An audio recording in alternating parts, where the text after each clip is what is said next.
And everyone watching at home on the Wild Style Network, are you ready? Making his way to the cage and fighting out of the red corner, it's Micah Doise Jr. Hello, friends, and welcome here to a very special entrance at Cagezilla 84.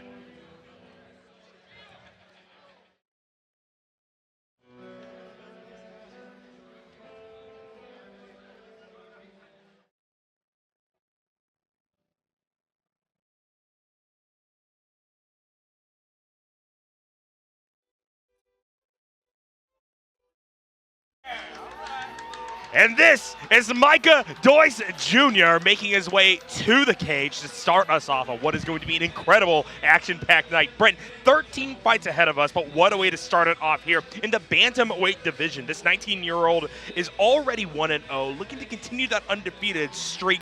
Sitting at 5'8", 134 pounds, he definitely is going to have a tough matchup against Micah Negron. His opponent is coming in with a slight height advantage.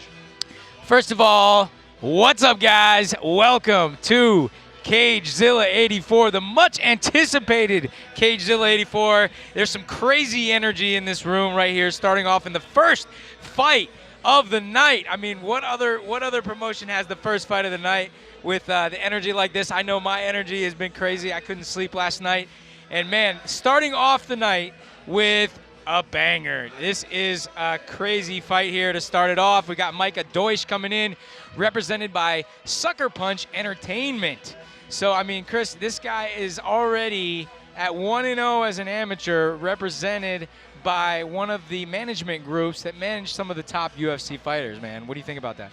I think that there's a reason for that as well. This is a guy with a reputation coming in. I know you had the opportunity to interview Micah. He exuded so much confidence, and we're going to see that brought to demonstration here in the ring today, I'm sure. Yeah, I can't wait. I can't wait to see this kid. But his opponent, Micah Negron, is a tough customer as well. Let's send it to Chris to bring him out. And his opponent, making his way to the cage and fighting out of the blue corner, it's Micah Negron.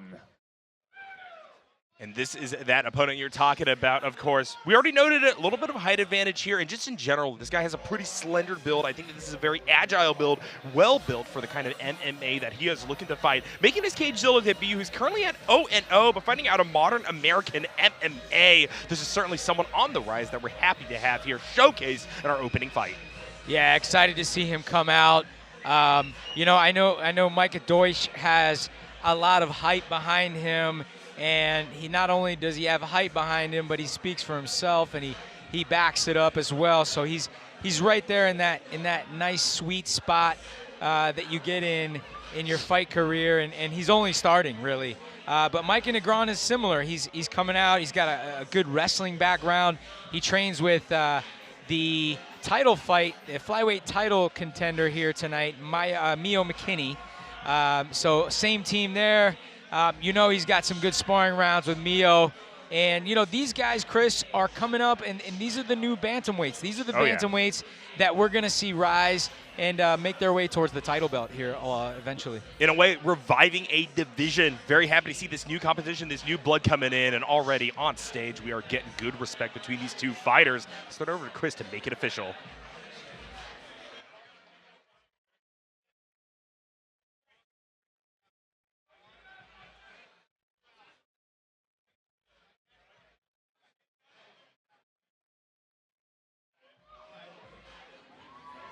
Ladies and gentlemen, this bout is scheduled for three-minute rounds in the Cagezilla Bantamweight division. It is brought to you by our friends right over here in the VIP at Sand Screen Printing, turning ink into art. And now, starting out, fighting out of the red corner, standing 5'8" and weighing in at 135 pounds, fighting out of Renaissance Academy of Martial Arts with a record of 1 win and no defeats, it's Micah Doise Jr.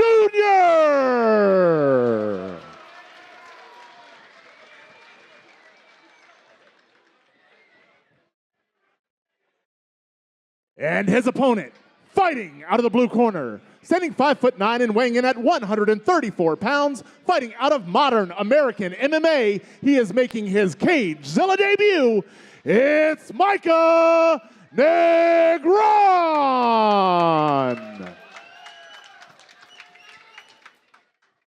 Once again, ladies and gentlemen, this bout is scheduled for 3 3-minute rounds in the Cagezilla Bantamweight division. It is brought to you by our friends at Sand Screen Printing, and your referee is Gabe Balajit. Oh, here we go. First fight of the night, Chris, of an exciting night of fights, literally from top to bottom here, starting with the Battle of the Micahs. Yeah, absolutely the case. You already kind of touched upon one of the major things I want to look at in this match, which is going to be Micah Negron and how he utilizes that grappling background. You talked about it. He's tussled with Mio McKinney, really done a good job of building up his skill set, I'm sure, given the fact that Mio is someone who fights in a very similar way, I think, to what we're looking for out of the blue corner here. And Micah Doise Jr. is just going to have to try to figure out how to respond against that. I feel like a takedown is going to be coming, maybe not early on, as right now both of these fighters are looking to stay in open stance, up on their feet, and just play the striking game. But certainly, this is going to be a big test out of the young hothead from the right corner. Yeah, I mean, Negron already coming out, taking the center, looking pretty good, staying tight with his defense, looking to see what Doise is going to be bringing to the table here soon. I feel like he's winding up for something. Loving the spacing on both sides here. Both of these fighters respectful, but also willing to go in. You see that quick shuffle step that were being brought out by Doise. In particular, that is going to allow for him to get past that small reach advantage that we're going to be seeing out of Micah Negron. Right now, though, both of these guys looking relatively evenly matched here, not wanting to pull the trigger too early. You know, we got 13 fights tonight, and so, Brent, it's going to be an endurance test for us, but it's an endurance test for these fighters as well. In the case of Micah Negron, this is his first time inside of the Cagezilla ring. It is going to be the first time where he's going to be tested for these rounds in front of so many people. The question is, can he hang for all three of them? Yeah, I mean, that's really what I want to see. Both of these guys kind of having a bit of a feeling out process right now. You know, Negron being a southpaw and Micah Doise being conventional. You know, it's a battle of who's going to get that inside position here. Oh, absolutely. One thing to really note about that exchange is I kind of think Doise is not really putting up a front when he shrugs off that strike. We got good contact, good slappage, but really, Micah's taken a lot more punishment in the past. We've seen that before. The more notable thing, though, is I think that after that little slip-up that we saw to the red corner, the fact that Negron was so happy to get in there, use that killer instinct, shows that even though he's currently at 0-0 on his record book, he has a lot of fights under his belt. He has a lot of experience, and I think that Doise has to be incredibly careful, because one more mistake of that sort, and all of a sudden this round could go very definitively in favor of the blue corner. Oh, there's that spinning hook kick.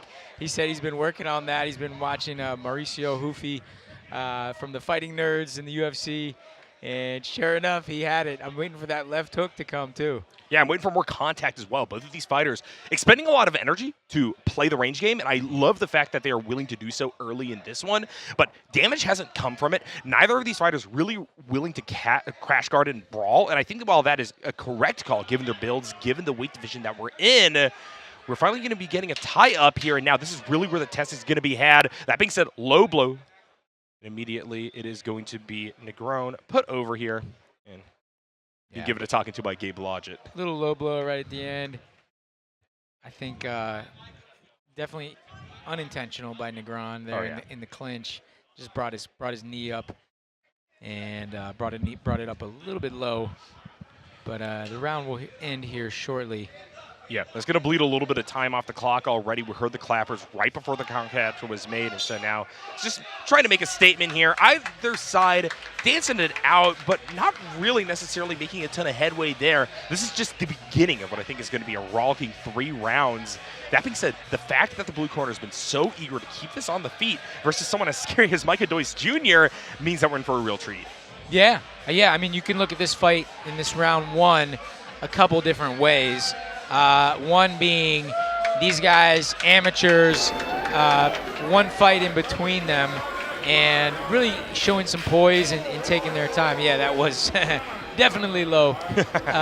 But on the flip side, they got to learn that dancing around, not scoring points, not making contact, like you say, is not winning them the fight. So they gotta start picking it up here in rounds 2 and 3. Yeah, but at the same time, the fact that neither of them are collapsing under the mental pressure of having to win the fight, that being their burden here, but rather they're still just taking time to feel each other out and look for vulnerabilities, I think shows that this analytical approach that both of these fighters are bringing to the table is not because they don't know what to do. It is rather because they know exactly what their game plan has to be. They are looking for openings by which to enact it. And I think here in round number 2, Brent, this is where we're really going to start seeing the action and the sparks fly. Yeah, Micah Doise there talking to the crowd, having some fun in there. He said he loves the spotlight, and his star power really grows. And I told him we were going to give it right to him here under the bright Cagezilla lights. So, yeah, I think they're going to come a little throwing a bit more heat here in the round number 2. And you know, Brent, I just got back on the headset because the people that he is talking to, I just had to go have a word with about some of the stuff that they were saying. If you guys are cool enough to come out to one of our events, just remember, please be respectful to the people in the crowd, the fighters, everybody here. You never know who you're sitting beside, right? Exactly. And, you know, this is an MMA crowd, man. Yep. So it's not a... And we don't ever have any problems here, and we don't want to start. So just always be respectful. That's right. Hopefully they weren't getting too crazy already with the first fight of the night here, but looking good. These guys are starting to make a little bit more contact here in this round.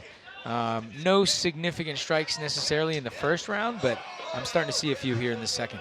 I like the trailing leg roundhouse kicks that we're seeing from both of the Micahs here. Contact one way now, contact to the other. I don't think that Negron was too prepared for that flurry of blows. Once we get to a point where open stance collapses and they're more shoulder to shoulder, what we're seeing here is Doise finding an opening up against the cage side, and now he has a takedown.